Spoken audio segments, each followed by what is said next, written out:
That sound means that we are live on the air. So welcome everybody to our hangout. I am super excited to be hanging out with Hermine Hayes-Klein. And I want to tell you a little bit about her before we get started in our conversation.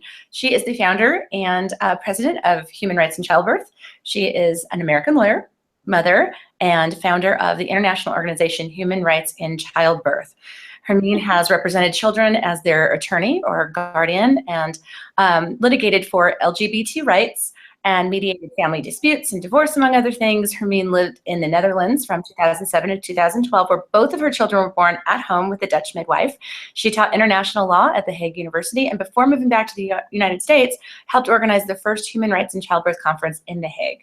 Hermine's practice now focuses on advocating for the legal and human rights of birthing women, including the defense of midwives and doctors who support women in the exercise of autonomous decision-making about their care. And I am super excited to introduce her to you today if you've never met her before, and just excited to talk to her today about all the good things that are coming up in our near future, especially starting with the next event in Los Angeles for Human Rights in Childbirth. So welcome, Hermine. Can you just share with everybody what's going to be happening in Los Angeles next week?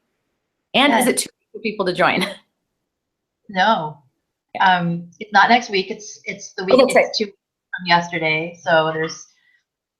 So hi, thank you for welcoming me to your show, Gina. It's always a tremendous pleasure to speak with you.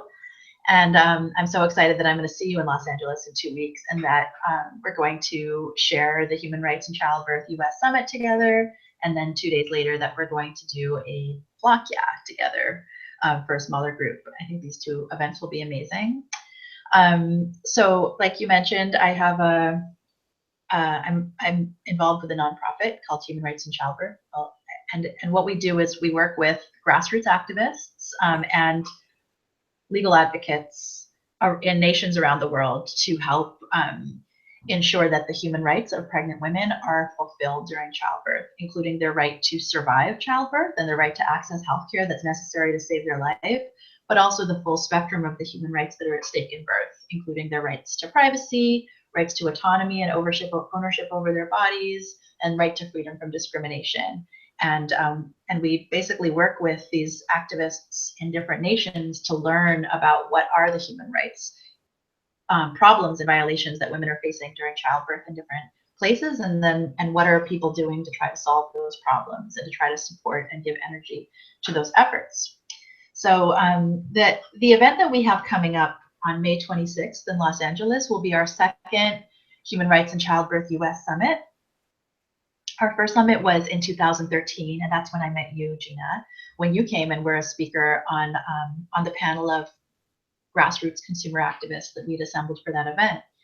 And as you mentioned, this work grew out of the years that I spent in the Netherlands and teaching and working in The Hague.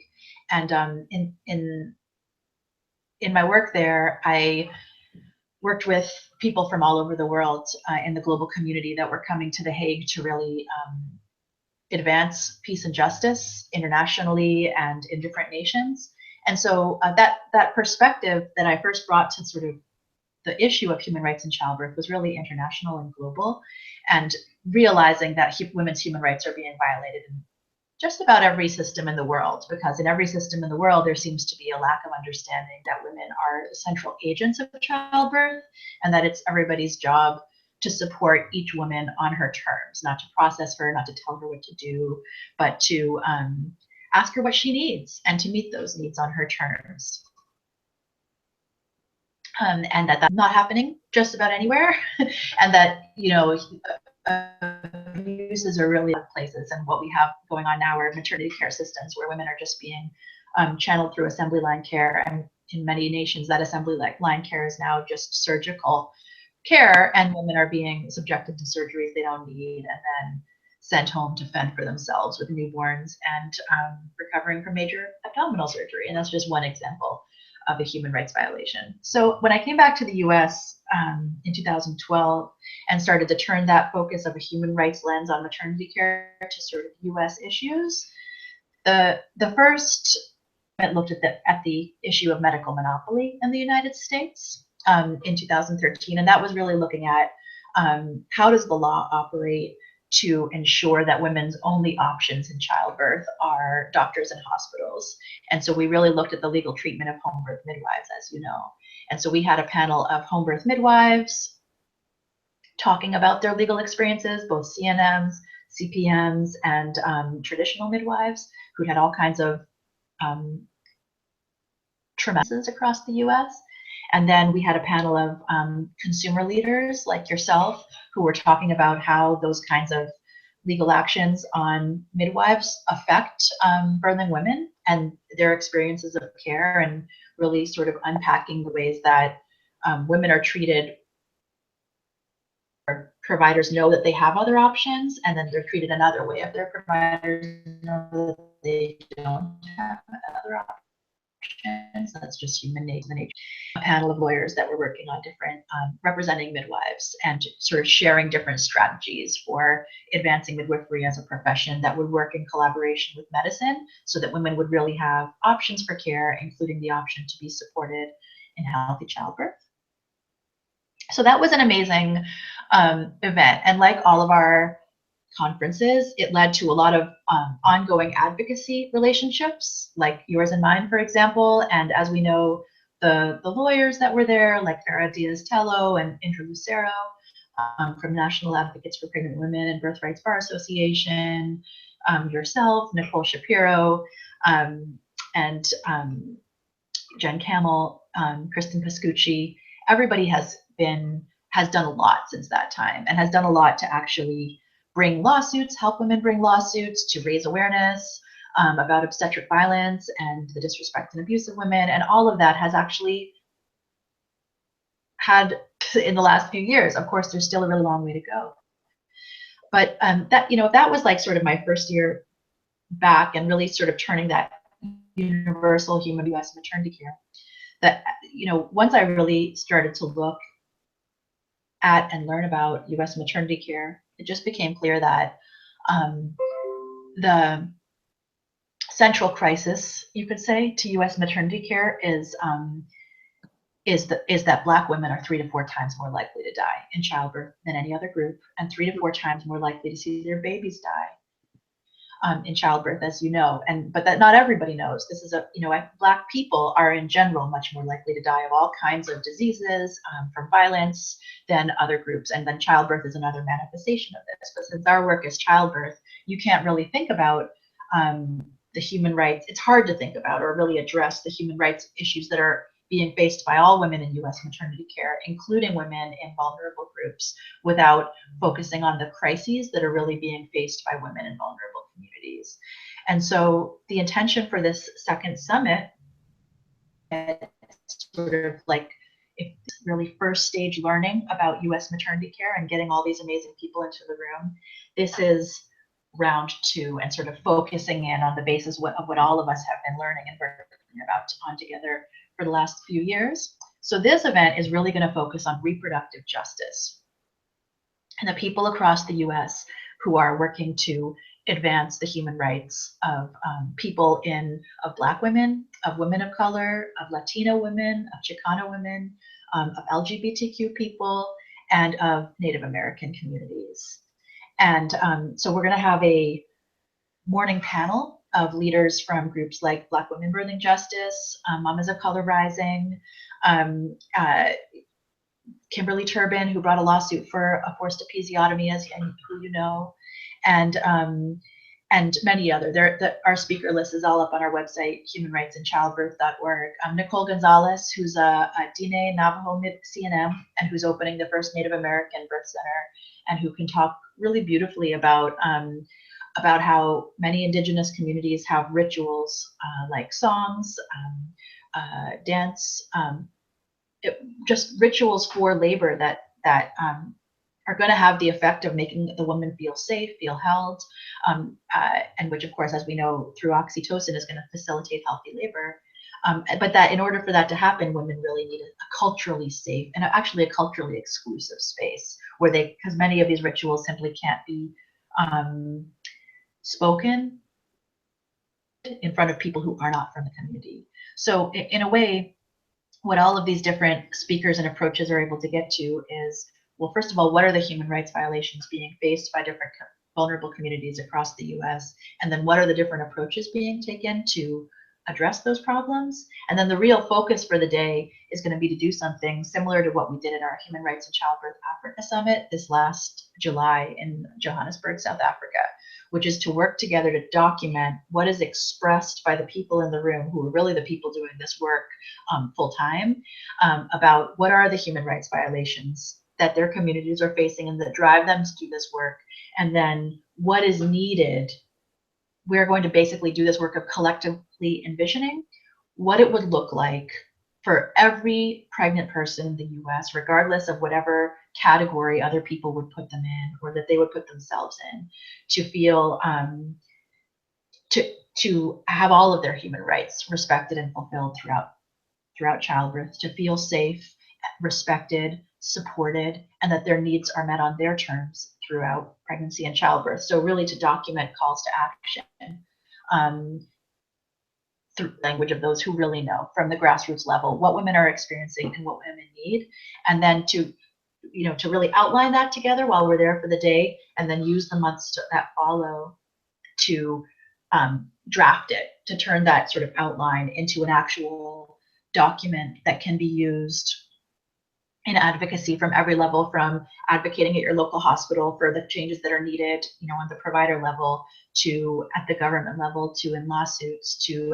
before legislatures and policymakers, so that women's voices and these activists' voices can really be at the center of discussions about what they need, and so that these activists can actually get a place at the table in shaping the policies that are actually going to affect American women. And so one more thing to say about that is that ultimately this work is for all American women. It's going to affect everybody.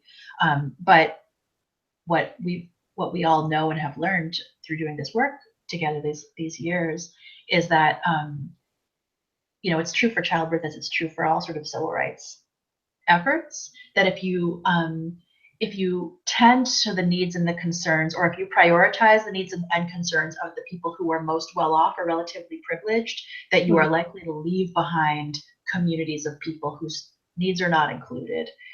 But that if you prioritize the needs of those who are most, whose voices are least included in these discussions, and who are in fact most heavily impacted by the violations that concern us, and attend to their needs and prioritize their needs, that will have the effect of ensuring the rise of everybody's needs, in the sense of the rising tide raises all ships, if that's the right metaphor. That's our vision for our incredible day, and the people that are coming together who share hope that together we're going to be able to make a change. The change is already made just by the fact that they bought their plane ticket. It's Jenny Joseph, Shafia Monroe, Claudia Booker, Sister Song, like I said, Black Women Birthing Justice, Mamas of Color Rising, Marina Farrell from MANA, Andrew Lucero, Vera Diaz-Tello, yourself. And so for all of us to get in that room, to hear what's going on and really digest that, Mamas of Color Rising are going to lead us through some exercises in engaging with our own individual identities. How do we fit into this story? There's going to be a reproductive justice history timeline spread around the whole space that everybody will have the opportunity to engage with, to supplement with aspects of their own people's history that might not be up there.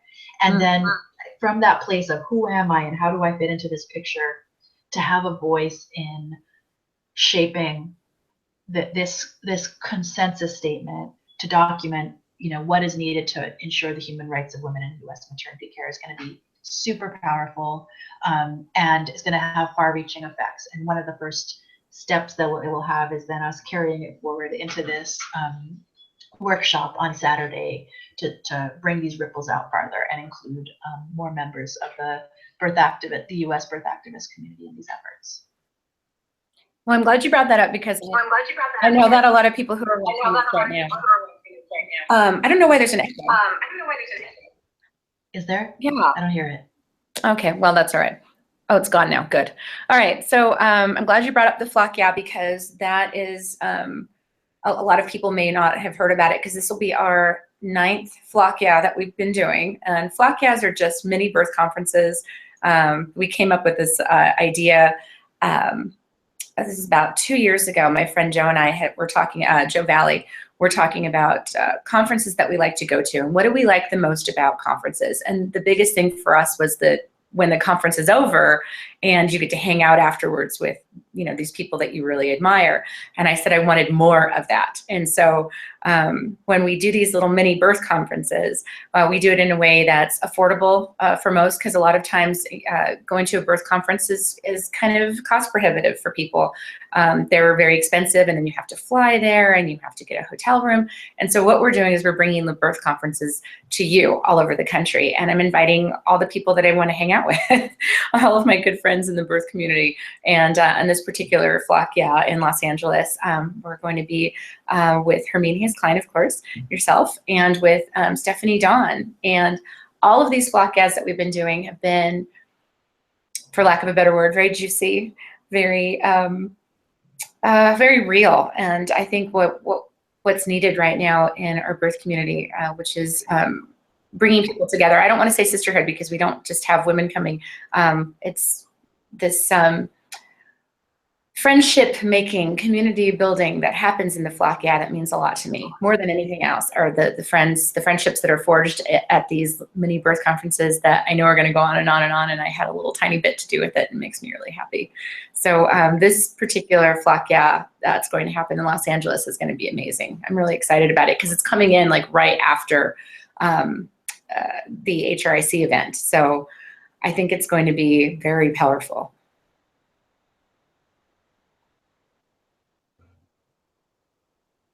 Sorry, I was afraid you froze there for a second. I thought it was the computer. No, I'm really excited about it, because it's what these flockcasts bring is really needed.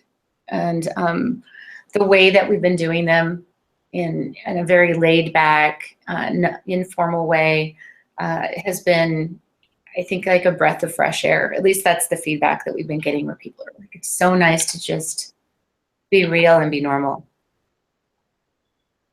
At least that's what I've been hearing.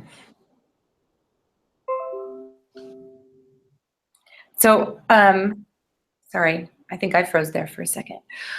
What I wanted to ask you, Hermine, was what are you hoping will come out of the event in Los Angeles? What's like the biggest thing that you're hoping will come out of it? I want to see the human rights of all birthing people in the U.S. be respected, and for every woman who's giving birth anywhere, but in this case in the U.S., to know that she can expect that she will feel safe while she's in labor and giving birth. It's not too much to ask to feel safe, and you know that healthy outcomes for birth are optimized if laboring women feel safe. But the reality is that our systems of care are set up in a way that they ask women, pregnant women, to trade off feeling safe and even being safe in order to access the safety that medical backup provides. That compromise is not necessary, it's not safe, it's not healthy. And a lot of the treatment that makes women feel unsafe and be unsafe during labor are human rights violations. It's a human rights violation when you're injected or cut without accurate information and real consent. And when you face discrimination from your providers, which the most significant form that discrimination takes in childbirth is not listening. Okay, so to the extent that discrimination causes worse outcomes, I mean, I think we're going to learn. So we're going to learn a lot. So that's another goal I have for this event, is simply to learn. My most immediate goal is learning, because I know that there's problems, but I don't know enough. And so the people that I'm bringing in are my teachers. They're all of our teachers, and we're going to learn a huge amount. And that the information we learn is going to enable us to come together as a movement. So that's another goal I have, is that this movement will there are a lot of silos in the birth movement. People don't even know. People don't even know the other organizations that they're working on. And so the activists of color are working sometimes with the activists of color, and then the national groups are not even aware. Everybody's not working together. We're one movement. And so we have to figure out what that looks like, and what it looks like to be a 21st century women's movement that is truly inclusive, that does not prioritize the needs of white women and of privileged people. That's been a problem that's haunted U.S. women's movements for the last 40 years, at least. I mean, there have been, of course, waves of women's movements, and there have been people, you know, of all melatonin levels working together on those movements in lots of different ways. And yet we know that a major issue has been inclusivity and prioritization of the needs of the most vulnerable people. And the fact is that women of color in the U.S. are the people whose reproductive rights have been, but Black women have been subject to reproductive atrocities. Our nation is built on the reproductive atrocities committed on the bodies of Black women. And there is a straight line that leads from generations of rape, generations of women having their babies stolen from them, and that kidnapping enforced by law, and being powerless to defend yourself against any of this, no avenue of accountability. In fact, the law enforces this on your body. There's a straight line running from that to the mortality disparities we see today. And we need to cut that line and break it and build something new. It's almost like we need to build a new nation, and we need to build, you know, the birth system is a small part of that. But I think America as a nation right now is really facing this question of, are we the Jennings and the atrocities committed on people of color? And is there, can we find a way to healing that?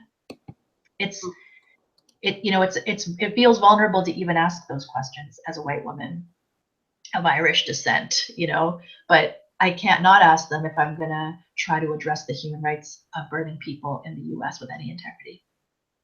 So that's what I'm trying to do. And I'm gonna go learn, and I'm gonna document what is said, and I'm gonna turn that into a toolkit. We're gonna turn it into a toolkit, because I'm definitely not doing this alone. There's gonna be already a whole team that's coming together, and more people, including people who cannot actually, but who want to make the consensus statement that follows the event. Step by step, getting to where I want to be, where we all want to be, is every person feeling empowered when they bring forth their baby, no matter what comes up medically during the birth. That if, you know, whatever they need, if they need a C-section, they need a forceps delivery, if they need an unassisted, hands-free birth with a dolphin, they come out of it feeling respected.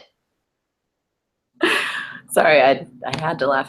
Supported, empowered. Empowered. So I want to share with everybody. I want to share with everybody where they can find out more information about this. So I'm screen sharing. Let's see. You can see what my screen looks like right now. So upcoming events. I'm looking at human rights and childbirth right now, and the upcoming event is May 26th in Los Angeles. And hold on, my computer. Top of the page.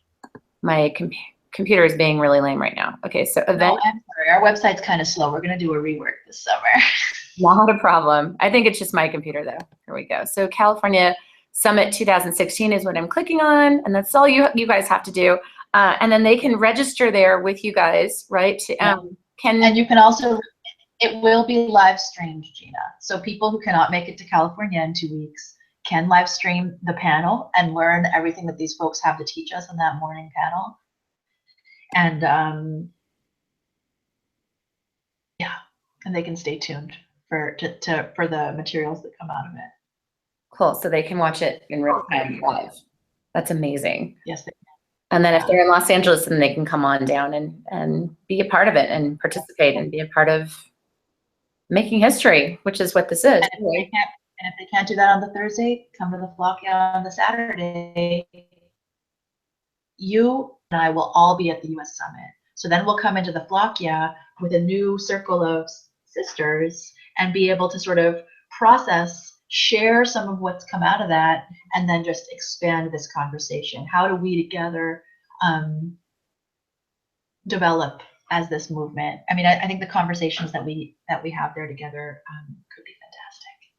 I agree, 100%. Okay, well, thank you for spending time with me right now, and I can't wait to see you in 2 weeks. I said next week. Gina Kirby, I'll never forget the first time I saw you walk into that first US Summit.